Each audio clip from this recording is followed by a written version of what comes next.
Hello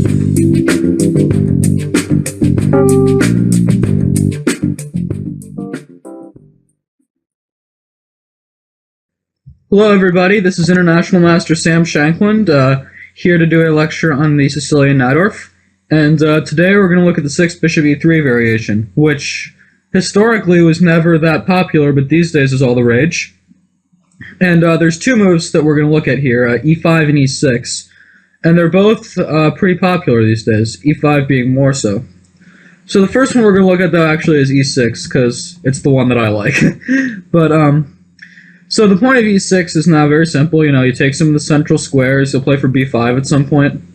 And now white has a big crossroad to ponder here. He can play hyper-aggressively with g4. He can play bishop e2, trying to play sort of a passive shenanigan structure. Or he can play f3 with the plan of g4, queen d2, and castle queenside. So the first one I'm going to look at is bishop e2, which I think is not too amazing for white. So what I suggest here for black is queen c7. The natural move b5 fails to bishop f3. I lost a game in such a manner to Grandmaster Kachian. And after e5, knight f5, black of course can't take this because here white is just dominating on the white squares, and bishop g5 will come getting rid of this knight, and this bishop is garbage. So here black's best play is d5, just trying to remove the defense of this knight. Bishop g5, and now d takes e4 is not going to be very inspiring on the kind of something like this. And bishop takes f5, knight takes f6, and there's a billion discoveries with this knight. This rook is under attack, and if black takes this, bishop takes f6, and absolutely everything is falling. So instead, black should play d4 here. But now knight d5, and if knight b d7, white can just castle. And there's really no way for black to develop his pieces. For example, bishop c5, white might just kick it with b4, and there's just nothing to be done with this bishop. And the only other idea is h6 followed by g5, but in this case, knight takes d4 is going to come into play. For example, bishop g3, knight takes d5, e takes d5, queen f6, knight takes, pawn takes, and now queen e1 check is a nice move. And if black blocks this check with something like bishop e7, then d6 with a pin on this piece and a discovered attack on the rook. And queen e7 is no better. Because again, d6, and after queen takes queen, rook takes queen check, this rook on a8 is going to fall. And if g6 for black here, just trying to kick this knight away, just knight takes d4, and queen takes d4 should be devastating. I don't think that black really should have any defense to something like this, like bishop g7, e5, for example. There's just nothing. This white's whole position is falling apart with the bishop hitting a8, pin on this diagonal, this knight falling. This is just horrible. So in this position, queen a5 check is considered the best move. But here, there's a very strong idea with b4.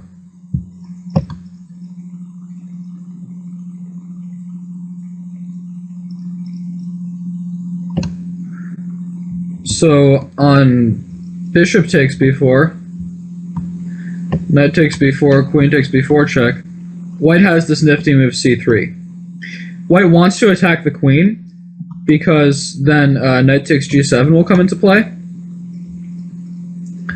But if he does bishop d2, then queen f8, and black seems to be holding on. So c3, and now after queen takes c3 check, bishop d2, the game's just over.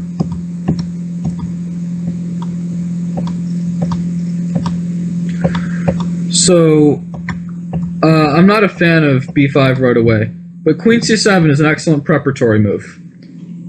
So now, for example, if white castles, I think b5 is an excellent move. And it's awkward for white to deal with this because he wants to play f4 and bishop f3, but he can't here because after f4, b4 is very strong, and this pawn is going to fall. So after b5, white should probably play something like a3. It's also possible for white to play a4 here. But in general, I don't think this position should be that much for white. Okay, the next thing we're going to look at is this hyper-aggressive 7g4. And there's a lot of theory behind e5, knight f5, g6, g5, g takes f5, e takes f5, d5. It's really theoretical, and I'm not such a fan of all these incredibly forcing lines where whoever leaves their computer on longer is going to be winning the game. So what I like is in this position to play h5, striking at the base of white's pawn chain. And it's kind of awkward for white to find a good defending move. Obviously h3 fails because the rook hangs. So usually g5 is played, and now knight takes e4. So if knight takes e4, bishop takes f5, black's just a healthy pawn up. So instead, white plays knight takes g7 check, bishop takes g7, knight takes e4, and now d5. And this knight probably has to go to g3, because if knight c3, d4 is going to fork the knight and the bishop. So after knight g3, knight g3 also attacks this pawn, which is kind of nice. Black should play d4, bishop d2, and now queen d5 is a nice move. The point is, now this rook is attacked, so knight takes h5 is impossible in view of rook takes h5, followed by queen takes h1. So here white will usually play rook g1, which is very sensible, trying to gang up on this pawn again and maybe prepare bishop g2 and controlling of this e4 square.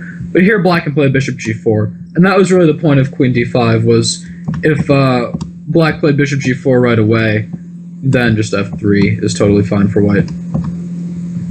But after queen d5, rook g1, bishop g4, bishop e2, for example, I guess knight c6. Black seems to be doing okay. I don't think he has any serious problems, though some great players like Gelfand and Chaparinov have played this line for black.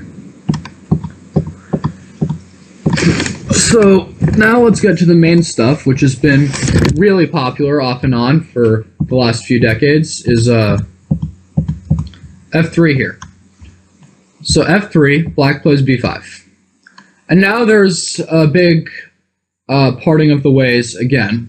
Queen d2 right away, or g4. While these both are part of the plan that white wants to play, it's actually very important what move order he plays them in. And personally, I believe queen d2 is the better move. Because after g4, black basically has to play h6 to keep this knight from being booted into oblivion. And now queen d2, black will play b4. And this knight has no real good square. As we'll see later, in a lot of these kinds of positions, white will want to play knight ce2. But here black plays e5, and then this knight here has no real good square, b3, f5. f5 is going to get kicked by g6 at some point, so b3, and now black plays d5. And I think black's pretty happy here, because he's got a large chunk of the center. However, after queen d2, this doesn't quite work. If black plays b4 here, this pawn is attacked, there's no weakness on g4. I think white's doing just fine. So black should play a normal developing move. And I think knight bd7 is that move. Oftentimes people will naturally just want to play bishop b7 here, but I don't think it's very accurate, because in a lot of cases, white will play knight b3 to a5 with hassling. So I usually like to play bishop b7 after knight bd7, so that rook c8 and bishop a8 is possible in such situations. In this case, for example, bishop b7, g4, h6, I think knight b3 is very strong. Knight bd7, and maybe just castle here. So knight bd7 first, and then g4, h6. So, white has a few moves here. Oh yeah, I should mention before anything else, if black plays knight b6 here, this is what black often wants to do. For example, if white castles here, then black is very happy with something like this, where, you know, he can play this knight to d7 after white plays g5. But I think after knight b6, a4 is actually kind of an awkward position for black after something like knight c4, bishop takes, and castles. Because while this b2 pawn is on an open b file, it's kind of hard to see what black's going to do about it. And I think that white can expect to have good attacking chances with moves like g5 and h4, h5, and, you know, even knight c6 coming in at some point, and other ways of attacking.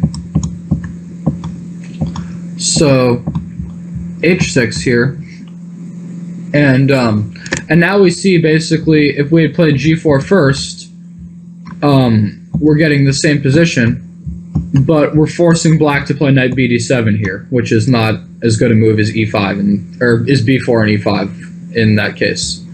So here white castles, and now again there's a big parting of the roads. This is a very topical line. Historically, a lot of players have played bishop b7 here, and after h4, just trying to push this pawn through, b4, knight a4, queen a5, b3, knight c5, and then this knight fit for white a3. So the point is on knight takes a4, white plays a takes b4, queen c7, b takes a4, and there's a lot of theory behind this line. The key point that holds white together is that d5 will always be met by e5, and black can never take this pawn because bishop f4 traps the queen. So there's a lot of theory there. It's supposed to be slightly better for white. I'll believe it. I personally rather do other things. So instead of bishop b7, I played b4 right away. Now, one thing that's tricky about this move is, although it's very strong, it's not as commonly played, although you still see it a lot. People will often confuse this line and play knight a4, like they would in the bishop b7 line. But in this case, knight a4 is just bad in view of knight e5. Now, this point of knight e5 is very deep. This knight here won't be able to move because it's tied to the defense of this pawn on f3. And with this bishop on c8 rather than b7, bishop d7 comes into play immediately, putting pressure on this knight, which has no squares.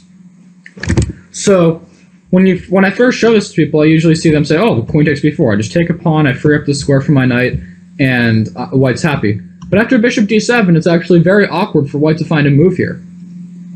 For example, knight b3, what are we going to do about this queen? It's got virtually no squares. It's got b3 and a3. Both of them are vulnerable to potential attacks.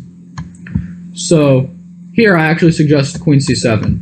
It's possible to trap the queen right away, I think, with d5, queen b3, rook b8. Wait, hang on. d5, and then, yeah, queen b3, rook b8, but for some reason, I think maybe knight db5 here is pretty strong. After something like this, white's going to have a great attack. And, so I think the best move is actually queen c7. So there's going to be much less pressure on the d file, and now the queen really is threatened. So the move that, there's a few moves white can play. White can play a move like knight b1, but then after d5, black can just take this pawn back, and he's going to have a nice central mass. For example, queen c3, queen takes, knight takes, d takes e4, and I think black's doing just fine in this endgame after something like knight takes e4, knight takes c4, d takes e4, knight takes g4. Should be about equal, but I actually prefer black's position. And the only other way to try, the only other sort of tricky way to try to save the queen is queen b3. Now d5 is bad because if e takes d5, rook b8, d takes e6, rook takes b3, e takes d7 check, and I think white has an excellent attack. He's going to have a rook, a piece, and two pawns for the queen, and I think that white's in great shape here. So rook b8 fit immediately, d5, just cutting off a3, fails. So rook b8 first, queen a3, and now if d5, queen takes a6, and white survives. But instead, I like this move knight c4, forking the queen and the bishop. So bishop takes c4 is forced, and now queen takes c4. And now, as you can see, a6, or excuse me, a6 is now protected by the queen. And it's very hard for this queen to find squares, too, on a3. It has a5 right now, but for example, if queen a5, d5, I think black's going to be doing very well. His attack will come first. If e takes d5, bishop b4 just traps the queen. And it's hard to see what else white's going to do. For example, something like knight e2, d5. And the queen's attacked, this pawn's attacked, so something like queen a5, again, bishop b4. So queen c3, and now queen takes a2 seems strong. It just looks like black's going to have a good position. So, and if knight b1, trying to be a little more defensive, d5, queen d3, this isn't as good now because knight b3 and white's going to have some attack down the d file and knight c3 coming in. So, but here I think that queen takes d3 and followed by e5 is totally fine. And something like this after rook c8 check, you know, this is forced, and then d4. Black's going to get a piece back with, you know, a pretty double-edged position after something like knight takes d4, but totally playable and definitely chances for a win. And also, black, if he chooses, can take a2, but I'm just not as big a fan of this move. So, with that being the case, I personally believe queen takes b4 is not the best move. I think b3 is white's best try. So after b3, the pawn is on bishop d7, just give this knight some breathing room. And I should also point out, if something like queen takes b4, bishop d7, b3, rook b8 is very strong, because queen a3 is met by d5, and something like queen c3 takes, and queen d7, and this pawn's going to go, and the white king is very weak. So, b3, bishop d7, and now knight b2. So, the best move here now for black is d5. It's a very common idea to play b4 and d5, striking in the center. So, it's actually hard for white to find a good move. E takes d5, knight takes d5, black's knight is ready to invade into c3, maybe take off this bishop instead. And his center is very compact. It's very hard for white to threaten anything. So white should play bishop f4 here, attacking this knight. So now there's two moves. For someone like me who likes to attack but not go completely berserk, I like to play queen c7. Protecting this knight, again, renewing the threat of d takes e4. White's best move is now knight d3, knight takes d3 check, bishop takes e5, bishop g3, bishop c5, knight f5, takes. White should probably take with the g-pawn to open up the g-file.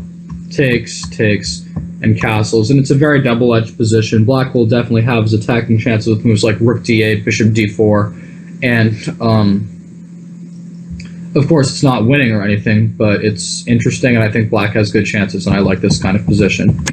I should also point out that I messed up recently in a game in this line where after I played d takes e4 first here, which is, I mean, if white plays f takes e4, bishop c5, knight f5, we're going to transpose. But white doesn't have to play f takes e4, because f takes e4, maybe he's scared of this, I don't know why, we're too greedy, I think, but I'm sorry, my computer is being a little strange. F takes e4, I think, or d takes e4, I think rook he1 is a very strong move, and obviously e takes d3 is met by bishop takes e5, with some deadly discoveries. And I think black's under a lot of pressure here. For example, in the game, I played bishop e7, bishop takes e4, knight takes e4, rook takes e4, f6, f4, and here I just castled. I have to give white a pawn. I'm sorry, my opponent didn't play f4, but if he did play f4, I would just castle and I'd have to give white a pawn. That being said, I don't think this position is necessarily so bad for me. After something like bishop takes e5, queen b7. I should also point out that rook takes e5 runs into queen takes e5 very nicely, and bishop g5. But something like bishop takes e5, queen b7, attacking this rook, menacing bishop g5, bishop takes g4 is always in the air. I think black's got great compensation, but suddenly it's not so nice. But I do realize that not everybody shares my sedate view of chess. I used to think very differently when I was younger. So knight takes f3 is another move that a lot of people have been playing. So people might look at it and say, wait, knight takes f3, I just lose my knight. But then knight takes e4. Black's got a powerful center. He's got knight c3 coming in. This queen's hit, and it's hard for white to find a good move. For example, queen e1 looks very natural. Just trying to hold the f2, looking everywhere, but then just queen f6, and I think black's just winning, hitting these pieces. And it's hard for white queen to find a good square. This is the only square that is even remotely good. Every other move just loses instantly. And here black puts a funny move, f6. Keeping pieces out of e5, closing off this diagonal so that bishop c5 can come into play. And there have been a lot of games in this line. Black's doing okay, I think, after something like knight d3. Queen f5 is pretty strong, putting pressure here. And if something like king b2, knight c3 is always devastating. And so white probably just has to give up this pawn on a2, but I think it's a very interesting line. There was a great game that Zoltan Almazy played on the white side where he won. And I think if you're interested in this line, you should look at that because that's the best way for white to play. Although I don't have time to show you what happens there in this position specifically. So there's other moves that can be played here for white. I saw queen takes b4, bishop d7, knight b3 have been played by some great players, including actually Vladimir Kramnik, but he lost to Topalov in about 20 moves, and the only time they played this variation. I think Topalov played a5, forcing the queen to be jailed on a3 to protect this knight. Black shouldn't really play d5 here because of moves like knight c5 or bishop c5. But here, Topalov just took on f3 and just started taking a lot of center pawns. And white's pieces are still really tangled up. And again, Topalov won that game very quickly. So, for this reason, I think knight a4 is not the best move in this position. I think knight ce2 is. And I should point out that after bishop b7, h4, b4, now knight ce2 is not as good as knight a4 because here, I think d5 comes with much more effect. So, for example, if white takes this, black's obviously quite happy with his position. And if after d5, white's other try is bishop h3, just trying to quickly play g5, g6, and hit this pawn.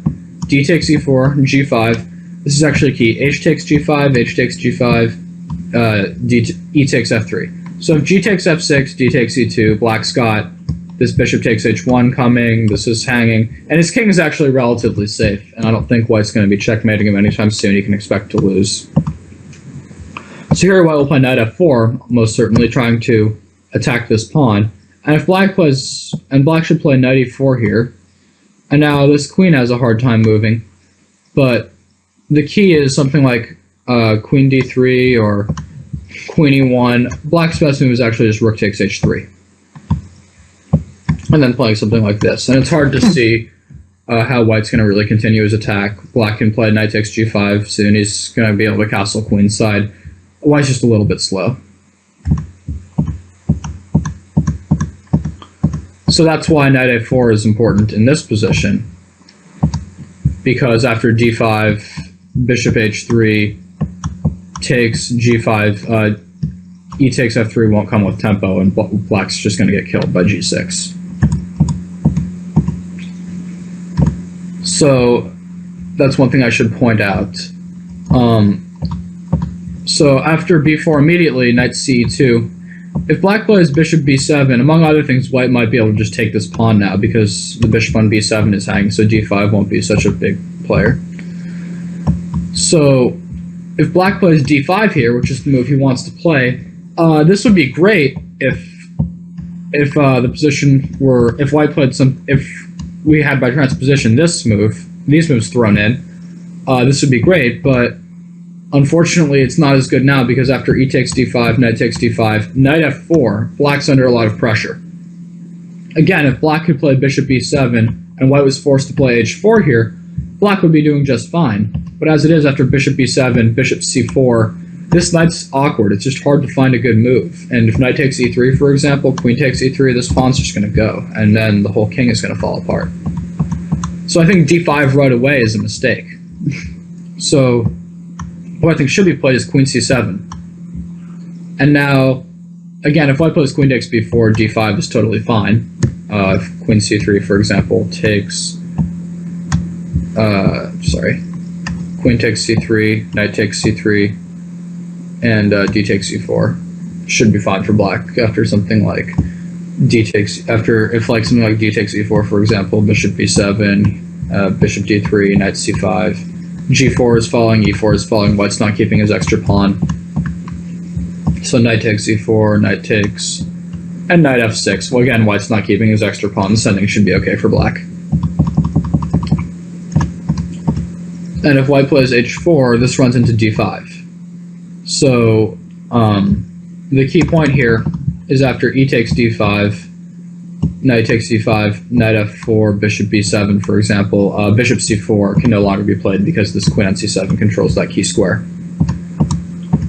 So, and if white tries to just go completely crazy, I'm not sure this is really going to work after something like e takes f3, knight takes f3, h takes g5, h takes g5, knight e4. And now it's actually hard for white to find a move for this queen. For example, queen d3, knight c5, black's getting tempo, and maybe black will play something like g6 to try to shore up his weaknesses, or maybe just play bishop b7 and castle queenside immediately. Actually, bishop b7 is probably stronger. The key, though, is queen d4, which is the natural move, runs into actually bishop c5 very nicely. Queen takes e4, bishop b7, and white will not be able to keep his extra piece, and I think approximate equality is reached.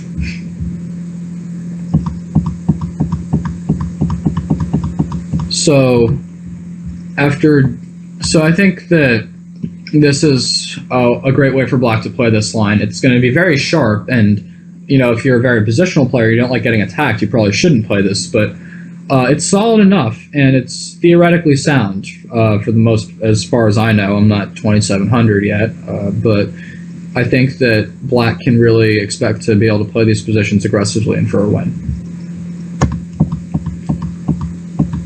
So that's going to wrap up this lecture. I will see you next time with a lecture on e5 in this position.